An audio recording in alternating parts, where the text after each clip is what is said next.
Welcome to Rick's Corner, brought to you by Old School Labs, the brand I trust and the only one I put my name to. Use my code drasin12 on the link below.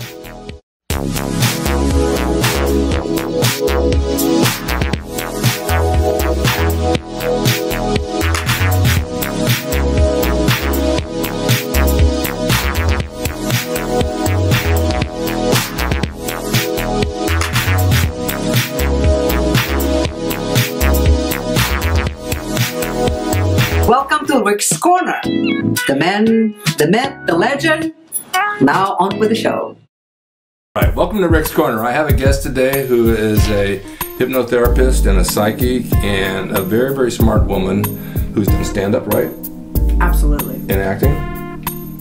Stand-up. Stand-up. Mm-hmm. Well, now you're sitting and down. Singing. And singing. Yes. Jann Hoffman's with me, and I'm really, we talked about a couple of years ago. Right. At Maria's restaurant. That was more than like 4 years ago. See, I have no value of time. It's okay. I don't remember what day it is. So we got in touch, and I thought she'd be an interesting guest because what she does with hypnotherapy is mind over matter. And as you know, in training and bodybuilding and wrestling, it is mind over matter. If you believe you can do it, you can do it. And I'll tell you how this happened once. I was in the ring and I wanted to try something new, and it was dangerous. But I didn't want to think about it too much because then I would mess it up. Right. Just do it. And I did it and it worked. Fantastic. But if you come in the back door and you think you're going to drop your key will fall. Right. But if you know you're going to go in the key and you're going to turn it, it'll do it. But you just program your mind to either succeed or fail, right? Absolutely. I'm so smart. You really are. So tell me how you do this and what you do. Or tell them. Well, my intuition is when people come in, I see them like a puzzle in different pieces, and I sort of bring them together. I reframe the subconscious mind. So if they're, the subconscious mind is like a memory bank. Everything you've seen, heard, everything is stored in your memory bank. Like a hard drive. Right, okay. Exactly. And so I just press a delete button after I speak to the client, and I reframe it to what they want, what they really want. It's very difficult on a conscious level. Yeah. Oh, I'm sure it would be. So you basically clear out the hard drive and put new input in it. Absolutely. It works? I've had wonderful results, really. Been doing it for 20-some years. Yeah, I know you have been a long time. Right. What can you cure people of with hypnotherapy, like smoking? What's more, smoking? Oh, I'm just saying one thing. Okay, losing weight. Okay. That's a big one. Yes. It's a program, though. Yeah.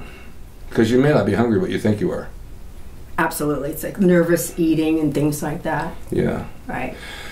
You know, when you work out and say, back in the day when I was lifting heavy and I wanted to bench press 400, I got down on the bench and I psyched myself, I can do this, I can do this, I can get 2 reps of it, I know I can do it. And sure enough, I did. No problem.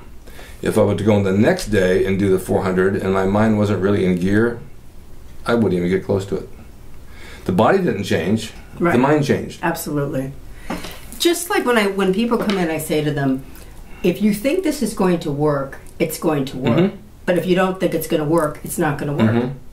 It's just about that positive thinking. There's a lot of negative people. Yes.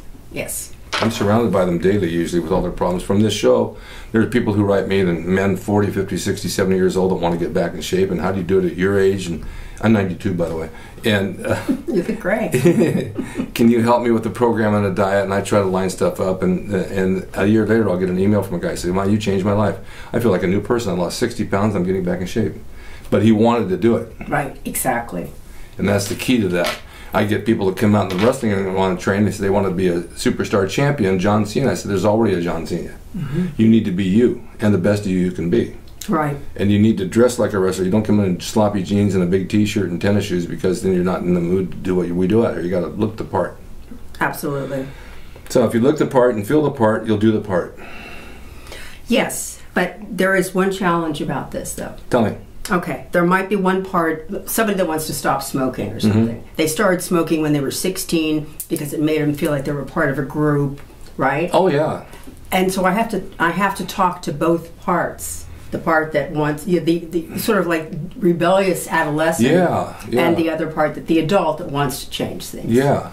When I was in the Army, they would say, okay, smoke break, and I didn't smoke, so I started just for like a month, and I didn't know what to do with a cigarette. I felt like a fool. But because they said take a smoke break, we all did because we had nothing else we could do for that 15 minutes. Right. So you followed the pack and you did it. And then I said, no, the pack was a pack of cigarettes. But no, what about being psychic? Wow. That's deep. It is deep. Because you questioned me at the dinner table that night.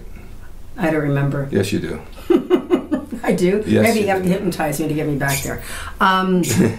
It's all in this little finger. You had said to me that you were getting a vibe off me, a very positive vibe, and something's going on, and I'm there in this world to help people. And yes, now I remember. And inspire them. Right. Remember that? I do now. How'd that happen? Just while I was eating chicken parmesan? I just get messages. It's just crazy. I mean, just random messages. Was it a text or just it's posted? No, it was really, I sincerely got that. I'm just curious how that works. I've been psychic since I was a little girl, and I would just either visually, see something, or I would get a message, auditory, and I did because your energy is so fantastic, and it really is, and you have that kind of vibe. Yeah, that's what you said to me. I've heard this a lot. There's a psychic that comes to my gym, an older lady who's an actress. I know her pretty well, but I haven't seen her in a long time. And when my mother passed away, shortly after that, she says, "Your mom came to me last night." I said, "What are you talking about?" She said, "She came to me, and she told me to check the pot in the garage because I had a lot of her stuff stored out there." I said, "What pot?" She said, "I don't know, just the pot." Okay, so I went out there and there's this big soup tray and the ladle, and the thing is brand new. It had a lid on it, and I remember putting it all away, and it was nothing there. So I thought, maybe that's the pot. And I opened it up, and there was a note from my mom saying how proud she was and how much she loved me, but I'd never seen that before. Wow. I know.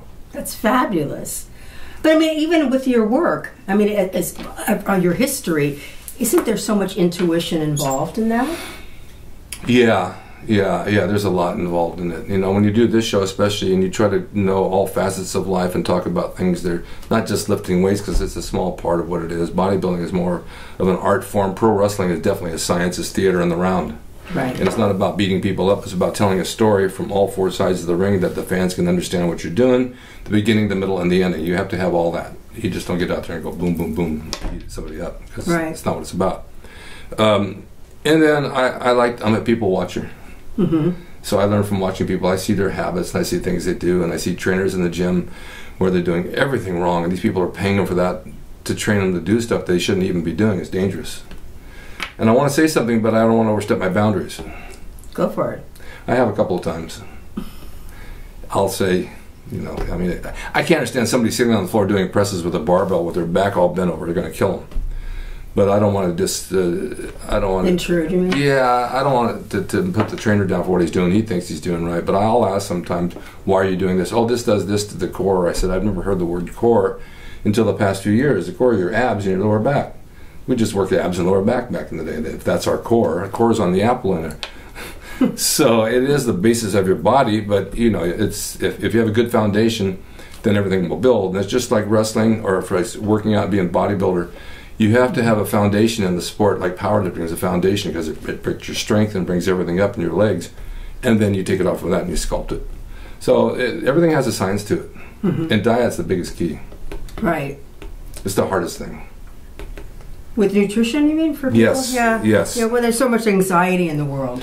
Yeah, I'm not a nervous eater. I eat right. I mean, I'll have eggs and hamburger patties and cottage cheese and on a daily basis, and oatmeal and chicken breast, and then my supplements of. I'm taking collagen now for 2 months. I look so much younger. Oh, you do? It works. It works. And this wound on my leg, they're putting collagen inside because it helps the connective tissue. Wow. So Old School Labs sponsor me, and they give me all the supplements like amino acids and the proteins and the collagen and all the vitamins that go with it. And I'm, when my mom was alive, I said, "Here, I got some stuff for you. Take it." So she'll take it for a week. Oh, it's fine. I'm fine. I said, No. That sounds like me. Right. You got to stay on it. You can't just go for a week and month and say you're fine. This is a lifestyle. If you look at my counter and they sell my supplements, do you take all those? Yes, but not. They're scattered throughout the day. But it has to be a commitment, and anything we do is a commitment. Doing this show, I started 11 years ago outside in the ring with these young kids who were wrestling. I wanted to teach them how to talk on a mic. So I said, stay with what you're doing, be committed, and you'll get better and better and better. And so then I started shooting in the garage, and I got some celebrities like Robert Patrick and Luke Perry, and because I had their kids, and they did interviews with me. And I thought, well, the garage is kind of hot in the summer. I think I'll move in here. because my daughter moved down the hallway and then she moved out. So I just redid this studio. And now I do 4 to 5 a week, whereas people want to do what I do and they'll do 1 every 2 months. You have to commit to whatever you want to do in life and be successful at it. And if you make a stand to do it right and get it done, you'll be good. I totally agree. Even with my work with hypnotherapy, exercise or whatever, people want instant gratification. Of course they do. They want, like, how many hypnosis sessions will it take for me to lose 40 pounds? Well, it's not going to be 2. You know? No. There's such a regimen, and people have a really hard time with self-discipline. Yeah. You go to the chiropractor and he says it's going to take several visits. Yeah, I'm not going to do it in 1. Right. Because it's going to fall out of place again. But with what you're doing, it's a commitment. Is there homework involved? But listening to the MP3s that I personalize and give them, just keep listening to reinforce it. Yeah, you need that. Right. You play the bedtime while you're sleeping. Exactly. Yeah. It's not a big deal. So the biggest thing you do for hypnotherapy is weight loss? No. What would it be? I would say panic attacks and anxiety is one of the biggest. I used to get those. Really? Yeah. What happened? I had one. I didn't have one. I had a partial one 2 mornings ago. But I know why, because this doctor put me on tramadol, a pain pill for my leg, and it just freaked me out. I just didn't feel good. But I would get it on an elevator, and I would get it in an airplane. Okay. Claustrophobia sort of thing? Oh, thing? yeah, for sure, claustrophobia. Right. I couldn't wear tight shoes. My army boots would drive me nuts because I couldn't see my toes, so I put zippers in them. I love it. No, it's just like, I know what it is, and I know how to deal with it. And I know people, and you do too, that don't know how to deal with it, and they'll drive them nuts. Right. And make them sick to their stomach. Absolutely. So they become they become isolated and many things. Yes. Yeah, they won't even leave the house. Right. And there are people like that, but those attacks, the friends of mine, that are hypochondriacs. And they think they have everything that comes along, and then they Google it, which is even worse. Right. And you see all these side effects and all these, oh my God, every one of those. Oh my God, I'm dying. I got every one of the things they said on Google. My doctor says, don't Google anything. It's true. It's true. And so I think one of the biggest challenges is distorted thinking. How's that? Distorted thinking. People get thoughts. Yes. They start obsessing about something, yes. And it's completely not factual. And so you have to differentiate between what's a distorted thought and what is reality. Ah, I like that. Yeah. And I'll tell you what else. What if I have something on my mind like this show or something I want to do and something's bothering me? I'll write it down on a piece of paper and I'll leave it here for morning and I'll go to bed and I realize, well, it's there if I need it, but I'm going to sleep. Good. I sleep good. That's perfect. Yeah. But you're very, it's almost like it sounds like you do self-hypnosis without even knowing it. Or maybe you know it. Who am I? I think maybe that's true. And I've said this before, this leg injury has been 10 months. I had a knee replacement 2 years ago and I had a staph infection. It took a while, but I still got to the gym in a walker. I worked out every day because working the body is working the mind, and everything worked together. And if I followed my daily routine, I go to Starbucks and I go to lunch and come home and do a show, it's like nothing's wrong with me. Right. And it healed up quick. So that was good. And then I went to the movies about 10 months ago, and I'm sitting there, all of a sudden my calf starts to hurt, like really bad. I thought maybe a spider bit me or something because it swelled up, and then I had this skin ulcer in the back, and then it drained, and it was just like, the doctor was bleeding everywhere. He says you have venous stasis, which is the circulation problem in your right leg. So I went to a vascular surgeon. He said, we got to tie off a vein, it's leaking, and then that'll be the end of it. And he says, you have another one we want to open. So 2 weeks later I went back to open one, and he came out, he said, what was already open? Charged me $24,000 anyway. My insurance. Yeah, it's stupid. We're out in the 101, I started to feel it coming on. I said, you got to pull over. He says, why? I said, no, my knee's kind of stiff, I want to stretch for a minute. I didn't tell him the truth. I got out of the car and took a couple of deep breaths, got back in, I was fine. But I could feel myself getting anxiety riding with him. I just didn't have control. Absolutely. You know what it is? It's kind of like a bow. If it's pulled back too far with the stress, then it gets too late. Then you go into a full-blown anxiety or panic attack. But if you catch it like you're describing, then with different tools you can stop it. Yeah, and it's you almost think you're going to die. You can't breathe. It's hard. It's got to be a heart attack, but it's not even close. Right. But I know a lot of people get it. I have a lot of friends who get it, and they said it's just really, really uncomfortable for them. But they need to talk themselves out of it somehow. I don't know what they're going to do, but But even with performance anxiety, like I don't know if any wrestlers, if you have gone through that, where there was a situation where I heard, excuse me, that some people take before they go on stage. It's not Valium. Propanthenyl. Maybe that's it. That stuff made me sick. They gave it to me when they operated on my leg. Oh, really? Oh my God, it made me sick. I had a reaction to it. But I don't look at getting on stage like in the ring or whatever as nerves. I think I turn it around and I call it excitement. Okay, cool. That's perfect. Yeah, because I'm excited. I'm not nervous. I know what I can do, and I know I can do it. I'm just excited about doing it. But you know what? The feeling of anxiety that people get here, like in the solar plexus area, what is the difference between the feeling of excitement and the feeling of nerves? Well, it's about the same. Very similar. Yeah. Yeah. I just open my mouth and let the butterflies fly out.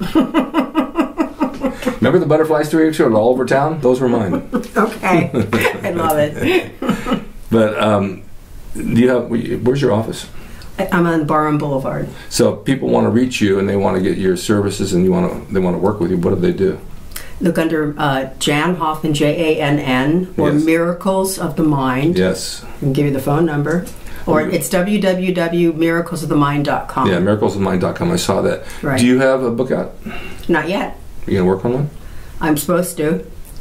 Everyone keeps telling me I should write a book. I have so many stories. Do it.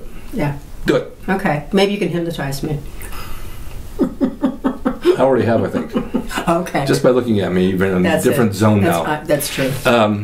I have a few books out, and I wanted that someone asked me to write one about the golden era of bodybuilding, which I have on my lap, but I think I might just do that. And for the older guys who want to get back in shape, and I can put it together. I have a publisher. It's just a matter of sitting down and doing it. Like the 100 other billion things I have to do. Right. But books are, unless you sell them yourself, you can't make any money on them. It's about like leaving a mark and yeah, no, I know that, but right. I'm all about the dollar. Okay, all right. No, not really, but it does help to have something for your efforts, and if I had them, I would sell them and just mail them out, that way. Or I use this show as my book because everything I put on there is something that I've lived, and the journey and the stories. And now, one more thing I want to talk about: your stand-up comedy, right, and your singing. Okay. I want to hear something about that. Okay, some of the time, when you're working with people with all their problems, you need, aside from exercise, you need outlets. And so I decided to turn the tragedy sometimes into more comedic. Comedy relief. I loved it. I mean, I really loved it. Yeah. And I was also kind of like walking the talk. I'm hypnotizing people about fear and performance anxiety and blah, blah, blah. And say, Jann, you like to sing, you like to do comedy. When's the last time you did that? And so I hypnotized myself, put it on MP3 and kept listening to it, and then I did comedy for a while. I loved it. Where did you do this? In the comedy clubs? Like Comedy Store, Flappers. Just get up and do it like open mic night? Well, more than that, did shows. Oh, nice. Yeah, it's fun. Did you get butterflies the first time? Yes, absolutely. Yeah, I know I could do it. I've been told by millions of people you should do stand-up and do stand-up, do stand-up. You should. But and I can tell a joke, but it's more than telling jokes. I like interacting with the audience. I can find something with somebody that I can drive them nuts with. And I'm good at it. And that was like Rickles used to do. And that's the type of stuff I like to do. And at some point in my life, maybe I will when I'm just a little older. In a couple of years, right? Yeah, a couple of years, maybe 10. Singing, I used to be in a band. I played for Capitol Records and Hollywood Bowl, and I got my guitars and stuff in there. So cool. I always plug into guitar on my computer, and I'll cut 3 or 4 tracks.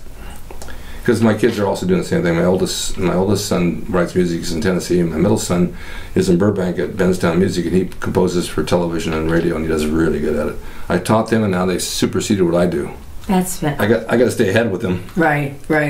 But it's fun because it's a good outlet. Either that or I'll draw, and but music or drawing or art, and then this is all kinds of fits together.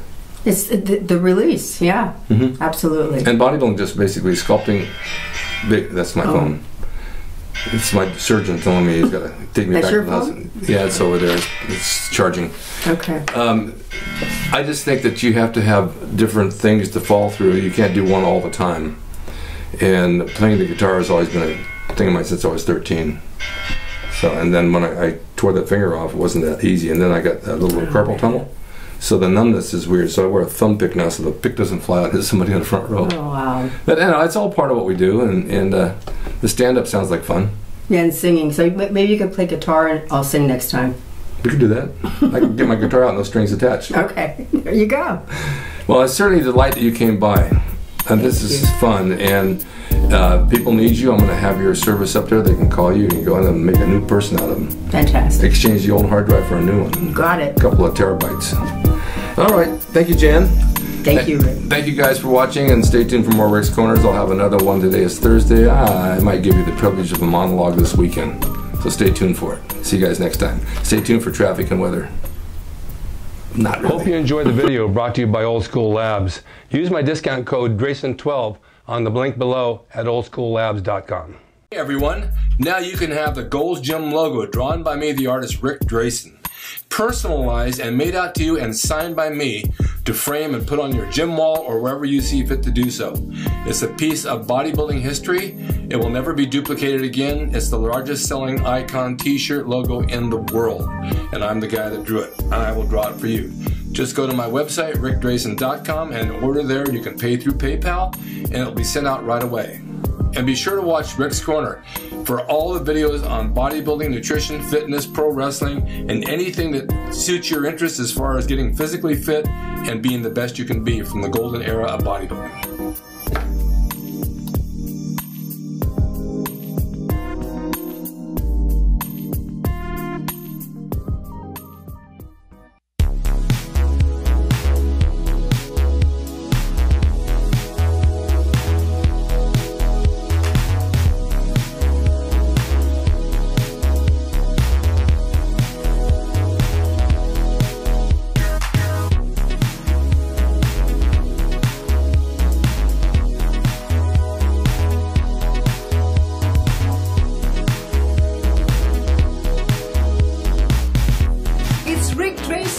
He's the equalizer, baby. See you next time.